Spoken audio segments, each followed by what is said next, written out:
bringing you the news, events, and activities of your community college. It's the AC Report. Welcome to the AC Report. I'm Caden Bryant. And I'm Jamie Beery, with this quick look at what's happening at Amarillo College this week. Palace Coffee is saying goodbye to Amarillo College. Reporter Lauren Eben has the story. According to the AC Board of Regents, the Palace Coffee Shop located on the Washington Street campus is negotiating an early release from its 3-year contract. Executive Vice President and General Counsel Mark White says the main struggle for Palace is simply location. What we have determined is that because this coffee shop is located on the center of our campus, we are getting very little city traffic to the coffee shop. It's just not as accessible. Parking is a barrier. It's just not accessible like that is.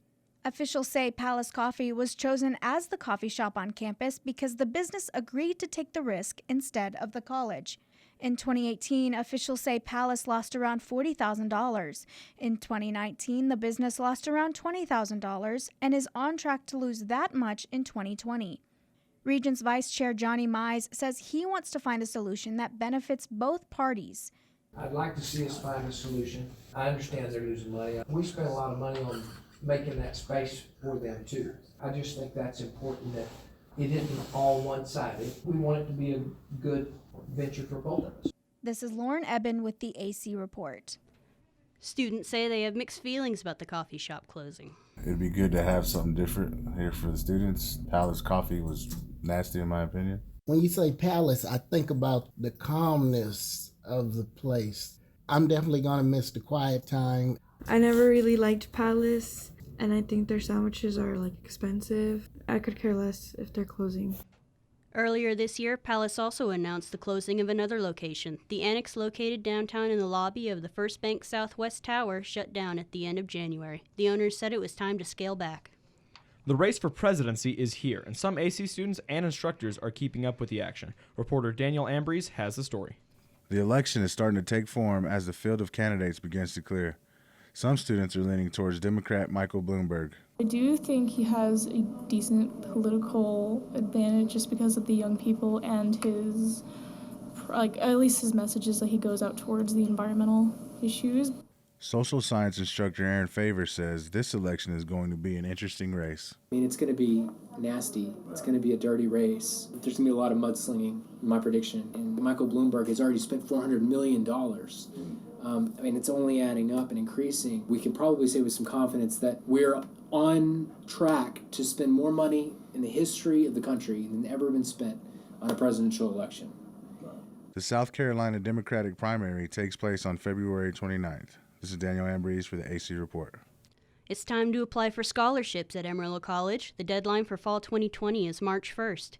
Foundation Director of Marketing Tracy Doherty says the application process is easy. What we ask our students to do is go online to actx.edu/foundation and fill out the general scholarship application.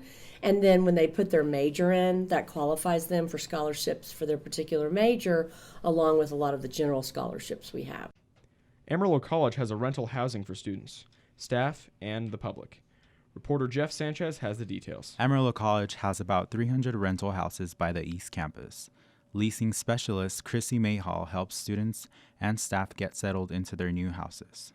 For Amarillo College Housing, although we do rent to the public, we offer anyone who is a student of Amarillo College a 15% discount. They do not have to be full-time as long as they're taking at least one course. They get a 15% discount off their monthly rent for the duration of that class. They do have to be 21 years old to actually sign the lease. Mayhall says AC Housing has quite a lot to offer, including spacious rooms, and is located in the Highland Park School District. AC Secretary Crystal Hernandez rents one of those houses. She says choosing houses at the East Campus was a major opportunity. The rent, it's affordable. You can't find, I have a family, obviously, so I need a big home. When I moved up here, I was pretty young. I didn't have the kind of money to go buy a home. My kids all have their own rooms. It made more sense for me, especially working out here on the East Campus. Chrissy Mayhall says she hopes to get more students to take advantage of the offer. This is Jeff Sanchez for the AC Report. Coming up next, learn why students are making some sacrifices and discover how a new approach to teaching foreign languages is bringing hundreds of high school students to AC. We'll be right back. And now, back to the AC Report. Today is Ash Wednesday, which marks the beginning of Lent, the Catholic celebration of sacrifice. During Lent, people give up something they normally use in their daily lives. This sacrifice represents a test of faith. Computer science major Nicholas Gallegos does not celebrate Lent, but says there are some things he could easily give up. Something I would want to try giving up for 40 days, probably my phone, because I feel like I waste a lot of time on my phone. So at least stay off the social media, stuff like that. AC is starting a new tradition in foreign language learning. Jordan Audie has more on AC's annual culture fair. AC staff and student volunteers are celebrating after a successful culture fair Friday, February 21st. Spanish instructor Sheila Barton says that she appreciated the bright spirits of the teachers and high school students. I did it to give students a partly immersive experience, a place to practice the language that they're learning in a fun and meaningful way. My favorite part is the enthusiasm about other cultures and to practice their language, and it's the excitement and enthusiasm of the teachers as well as students. Students from across the Panhandle say they enjoyed getting to experience the cultures that speak the languages they are learning. My favorite station that I've been to was Argentina. I learned a lot about the famous people from there, the Pope right now. Peru, because I actually don't know a lot about it, and I got to learn some about the culture, its food, the guinea pig, that they eat them. My favorite station was Mexico. Being a descendant of Mexican family reminded me a lot of home and enlightened me. Barton says in a world that is growing more diverse, it is vital for students to experience a variety of cultures and connect deeper with their own. This is Jordan Audie for the AC Report. A student technology club is getting ready to travel to their national competition. The contest will take place in Plano, Texas, March 26th through the 28th. The Bash Script Crazy Club is for Amarillo College students who are into all things technology. They were founded about 3 years ago to all students of any degree program. Instructor of cybersecurity networking and digital forensics, Christopher George, is preparing for the next semester's meeting dates. We have meetings I do believe we're going the second and fourth Tuesday of every month this semester, and it is in the Bird 215 think tank. To join the club, attend one of their meetings, starting at 1 p.m. An AC student is showing how dedication and hard work can pay off.